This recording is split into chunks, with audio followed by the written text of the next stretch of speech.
Elizabeth Ann Seton, number 22. We went through those first three pretty quick because we don't have much information. You notice I had no date, events thing for Marguerite II. We don't know anything about it. Don't even know when she was born.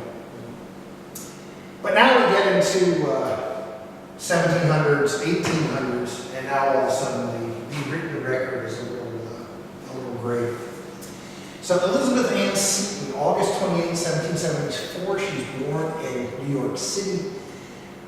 When she's 20, she marries William McGee Seton. 1797, she's the co-founder of the Societies for the Relief of Poor Widows with Small Children in New York City.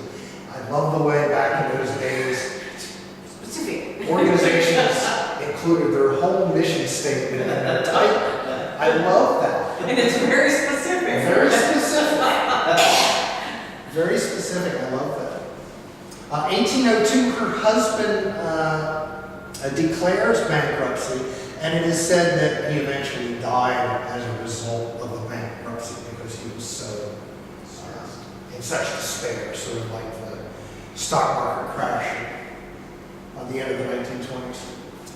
March 14, 1805, she had been an Episcopalian, and she actually converted to Catholicism.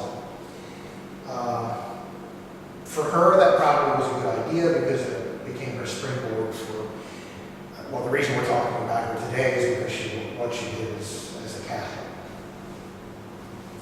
1809, she moves to Emmitsburg, Maryland, and then in 1810 is where she kind of flowers and becomes this kind of quasi-famous, influential person.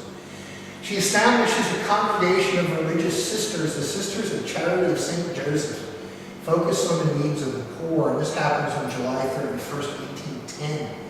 This group establishes the St. Joseph's Academy and Free School, focused on the education of Catholic girls.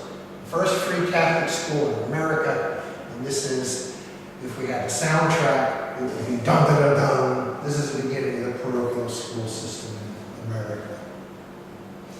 It's during this period people begin to refer to her as Mother Seton, which is a name she would carry to her grave. And the Sisters of Charity adopted the rules of St. Vincent de Paul for the Daughters of Charity in France, and in time the two will become linked.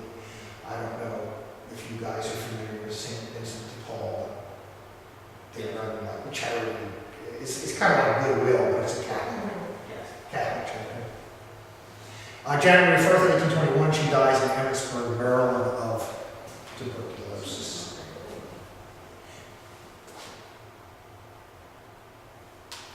In 1850, the Sisters of Charity becomes the American branch of St. Vincent de Paul for the Daughters of Charity. 1856, Seton Hall University is established in Baltimore, so if you've heard of that, that's where the name comes from. 1885, Seton Hall University is founded in Greensburg, Pennsylvania by the Sisters of Charity.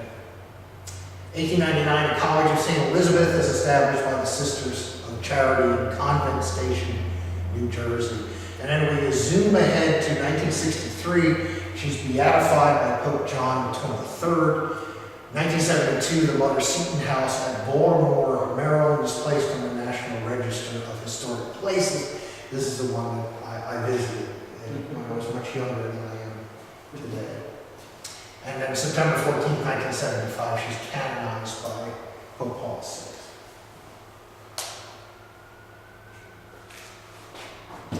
Magnificent stained glass window of her show little children.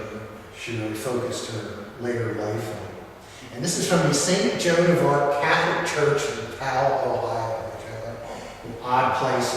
Why would that have this magnificent stained glass window of Mother Seton that they did? Why did it? Well, I think it's fairly modern, so I think this was built while she was on the saintly path to sainthood. Grew up as an Episcopalian in New York City in the latter part of the 18th century, converts to Roman Catholicism in 1805. In 1810, she founds the first American congregation of religious sisters, the Sisters of Charity, which is kind of interesting there too. The first new organization of Catholic nuns in the United States was started by her. This group established the first free Catholic school in the nation at Emmitsburg, Maryland, beginning of the parochial school system. Did it say why she converted to Catholicism? This is my understanding. After her husband went bankrupt and then died, some of his business associates in Italy took care of her. She actually traveled to Italy. She was bereft, her husband's gone. She has nothing. So she actually traveled to Italy and they took care of her for a couple of years. Of course, it's Italy. Of course, they're Catholic. And so that's when she was influenced by Catholicism. September 14, 1975, canonization by Pope Paul VI, the first Native American-born citizen to be granted sainthood. So that's another feather she has in her cap. And this is from Pope Paul VI. We must recall that the most notable characteristics of our saint is the fact that she was, as we said, the foundress of the first religious congregation of women in the United States. It was an offspring of the religious family of St. Vincent de Paul, which later divided into various autonomous branches. 5 principal ones now spread throughout the world, and yet all the recognize their origin in the first group, that of the Sisters of Charity of St. Joseph's, personally established by St. Elizabeth Seton at Emmitsburg in the Archdiocese of Paul.